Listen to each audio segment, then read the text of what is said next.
అందరికీ నమస్కారం.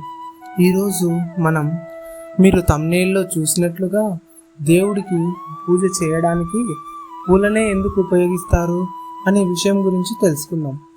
మనందరం దేవుడికి పూజ చేస్తుంటే పూలు తప్పకుండా వాడతాం. కానీ ఎప్పుడైనా ఆలోచించారా, ఎందుకు పూలతోనే పూజ చేస్తారు? దీని వెనుక పురాణాల్లో ఏముంది? ఈరోజు మనం ఆ ఆసక్తికరమైన విషయం గురించి తెలుసుకుందాం. పువ్వు అనేది ప్రకృతిలోని అత్యంత అందమైన, స్వచ్ఛమైన భాగం. పువ్వు ఎలాంటి స్వార్థం లేకుండా తన సువాసనను అందరికీ పంచుతుంది. ఇదే విధంగా మనం కూడా మన భక్తిని స్వచ్ఛంగా దేవుడికి అర్పించాలి అనే సందేశం ఉంది.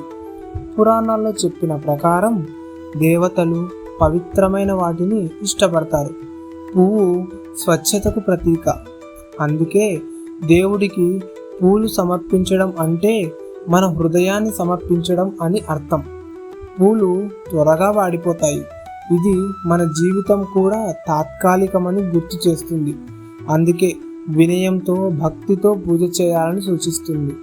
ప్రతి దేవుడికి కొన్ని ప్రత్యేక పూలు ఇష్టమని పురాణాలు చెప్తున్నాయి. ఉదాహరణకు శివుడికి బిల్వపత్రం, విష్ణువుకు తులసి, లక్ష్మీదేవికి కమలం. ఇవి అర్పిస్తే దేవుళ్ళు సంతోషిస్తారని నమ్మకం ఉంది.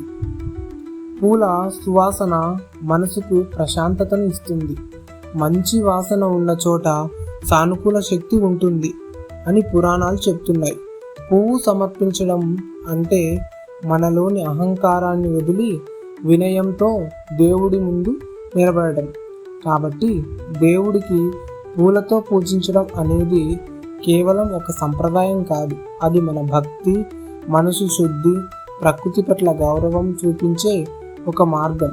మీకు ఈ వీడియో నచ్చినట్లయితే లైక్ చేయండి, షేర్ చేయండి. ఇంకా ఇలాంటి ఆధ్యాత్మిక విషయాల కోసం ప్లీజ్ సబ్స్క్రైబ్ చేయండి.